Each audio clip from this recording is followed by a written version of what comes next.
Hello students, मैं doctor Indu Kumari, department of psychology, NLS college, Jaitpur, Daudpur, from JP university Chhapra.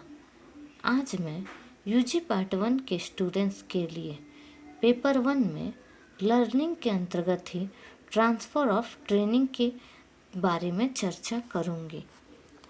हमने अपने पिछले episode में यह जाना कि प्रभाव के स्वरूप के आलोक में ट्रांसफ़र ऑफ ट्रेनिंग के 3 स्वरूप होते हैं।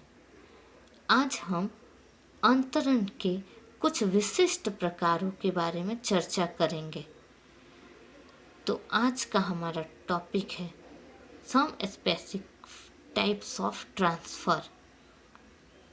अंतरण के कुछ विशिष्ट प्रकार। अंतरण के विशिष्ट प्रकार मुख्य रूप से 5 हैं। पहला, पश्चर्य अंतरण।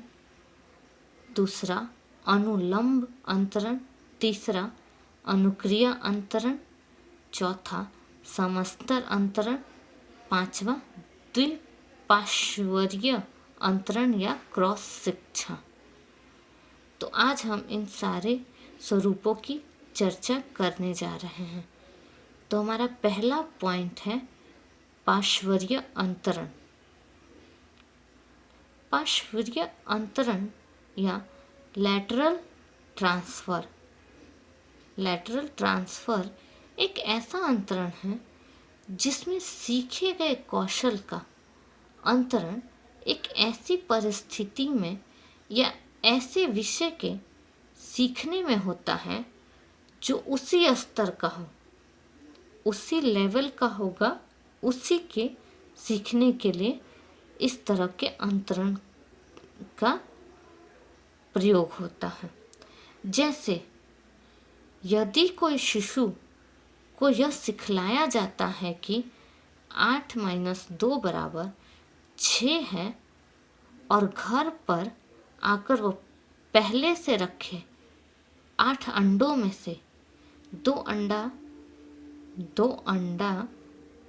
अंडे को निकाल लेने पर यह समझता है कि अब उसमें मात्र 6 ही रह गए होंगे, तो यह एक पार्श्वीय अंतरण या लैटरल ट्रांसफ़र का एक उदाहरण होगा। क्योंकि यहाँ भी क्या है, पहले से रखी हुई थी वो सारी चीज़ें।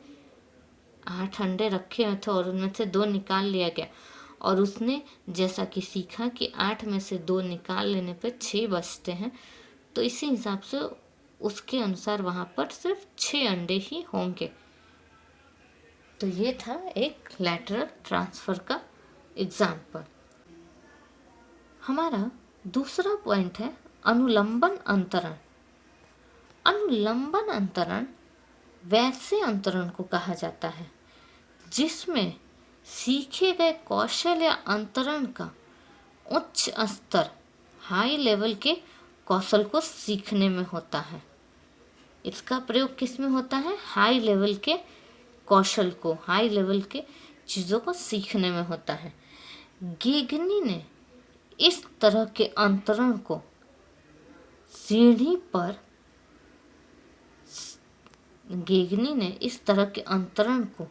सीढ़ी पर ऊपर की ओर चढ़ने के समान की प्रक्रिया माना है। इसे ऊपर की ओर चढ़ने की प्रक्रिया के समान माना है सीढ़ी पर। जैसे यदि शिक्षक छात्र को यह सिखलाते हैं कि किसी अंक में 0 से गुणा करने पर उत्तर हमेशा 0 होगा, और यदि वह इस नियम को समझकर कोई ऐसा जटिल अंक गणितीय समस्या का समाधान कर पाता है जिसमें उस नियम को स्पष्ट उपयोग होता हो, तो यह एक अनुलंबन अंतरण का वर्टिकल ट्रांसफ़र का उदाहरण होगा। किसका होगा एक उदाहरण? वर्टिकल ट्रांसफ़र का एक उदाहरण होगा। जैसे यदि कोई छात्र 5 × 0.205 × 2.22 × 0 = वाट अगर उसको दिया जाता है और वह तुरंत बता देता है कि इसका उत्तर 0 होगा, तो वह एक अनुलंबन अंतरण का उदाहरण है। यदि वह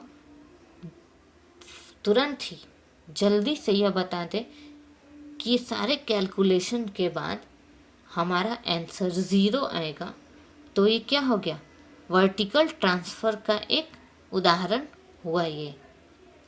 तो इस तरह से हमने जाना कि अनुलंबन अंतरण किसे कहते हैं। हमारा तीसरा पॉइंट है अनुक्रिया अंतरण। अनुक्रिया अंतरण किसे कहते हैं? विषयों या पाठों को एक क्रम में सीखने के बाद किसी नई विषय या नए कौशल को सीखने में पड़ने वाले प्रभाव को अनुक्रमिक सीखना कहा जाता है। अनुक्रमिक सीखना में अंतरण धनात्मक ही होता है। ये बात हमेशा याद रखना होगा कि अनुक्रमिक सीखना में अंतरण ट्रांसफ़र हमेशा क्या होगा, धनात्मक ही होगा। जैसे यदि छात्र जोड़, घटाव तथा गुणा सीखकर भाग देने की प्रक्रिया को सीखता है, तो उसे पहले 3 तरह के कौशल को क्रम में सीखने से भाग देने की प्रक्रिया को सीखने में एक तरह का क्या मिलेगा, मदद मिलेगा, सहायता मिलेगी। तो ये कहीं ना कहीं उसके लिए धनात्मक ट्रांसफ़र का ज़रिया बन रहा है, पॉजिटिव साइन उसके लिए है। तो इस ढंग का अंतरण क्या कहलाएगा, अनुक्रमिक अंतरण कहलाएगा, और यह एक अनुक्रमिक अंतरण का उदाहरण होगा। तो आज हमने जाना कि अंतरण के विशिष्ट प्रकार कौन कौन से हैं, और आज हमने अंतरण के 3 स्वरूपों की चर्चा की। पहला लैटरल ट्रांसफ़र, दूसरा वर्टिकल ट्रांसफ़र तथा तीसरा अनुक्रमिक या अनुक्रिया अंतरण। हम अंतरण के अन्य विशिष्ट प्रकारों की चर्चा अपने अगले एपिसोड में करेंगे। आज के लिए इतना ही। धन्यवाद।